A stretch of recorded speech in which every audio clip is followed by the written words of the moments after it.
Hi friends, ನಾನು ನಿಮ್ಮ Krishna Badger, structural engineer. Last ವಿಡಿಯೋದಲ್ಲಿ ನಾವು ಕ್ವಾಲಿಟಿ ಕನ್ಸ್ಟ್ರಕ್ಷನ್ ಆಗ್ಬೇಕಂದ್ರೆ ಕ್ವಾಲಿಟಿ ಮೆಟೀರಿಯಲ್ನ ಯೂಸ್ ಮಾಡ್ಬೇಕಂತಂದು ಡಿಸ್ಕಷನ್ ಮಾಡಿದ್ವಿ. ಇವತ್ತಿನ ಈ ವಿಡಿಯೋದಲ್ಲಿ ಬೇಸಿಕ್ ಮಟೀರಿಯಲ್ ಬ್ರಿಕ್ಸನ್ನು ತೆಗೆದುಕೊಂಡಾಗ ಬ್ರಿಕ್ಸಿನ ಒಂದು ಕ್ವಾಲಿಟಿಯನ್ನು ಆನ್ ದ ಸೈಟ್ ಒಳಗೆ ಹೇಗೆ ಮಾಡ್ಬೇಕು ಅನ್ನೋದನ್ನ ಇವತ್ತಿನ ವಿಡಿಯೋದಲ್ಲಿ ನಿಮ್ಗೆ ತಿಳಿಸ್ಕೊಡ್ತೇನೆ. ಮೊದಲಿಗೆ ಒಂದು ಇಟ್ಟಿಗೆಯನ್ನು ತೆಗೆದುಕೊಂಡಾಗ ಫಸ್ಟ್ ಕ್ವಾಲಿಟಿ ಚೆಕ್ ಬರೋದು ಸ್ಟ್ಯಾಂಡರ್ಡ್ ಸೈಜ್, ಅಂದರೆ it should be 90 mm by 90 mm by 190 mm, ಅಂದರೆ ಸ್ಟ್ಯಾಂಡರ್ಡ್ ಸೈಜ್ ಬ್ರಿಕ್ಸ್ ಇರಬೇಕು.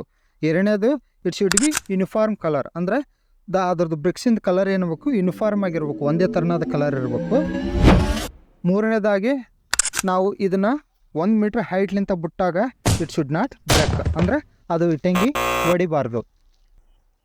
ನಾಲ್ಕನೇದಾಗಿ ನಾವು 2 ಇಟ್ಟಿಗೆಯನ್ನು ತೆಗೆದುಕೊಂಡು ಅದನ್ನು ಹಿಂಗೆ ಈ ಟೈಪ್ ಮಾಡೋದ್ರಿಂದ ಅದು ವೆಲ್ ಮೆಟಾಲಿಕ್ ಸೌಂಡ್ ಬರಬೇಕು. ಮತ್ತು ಒಂದು ಈ ಇಟ್ಟಿಗೆಯನ್ನು ನೀರಿನಲ್ಲಿ ಇಟ್ಟು 24 hours ಆದಮೇಲೆ ನೋಡಿದಾಗ ಇದು ಕರಗಿ ಬರಬಾರ್ದು. ಈ ಥರನಾಗಿ ಇಟ್ಟಿಗೆಯನ್ನು ನಾವು ಸೈಟ್ ಒಳಗೆ ಯಾರು ಬೇಕಾದರೂ ಚೆಕ್ ಮಾಡ್ಬೋದು. ಈ ಕ್ವಾಲಿಟಿ ಇದ್ದರೆ ನಾವು ಕ್ವಾಲಿಟಿ ಕನ್ಸ್ಟ್ರಕ್ಷನ್ ಆಗುತ್ತೆ.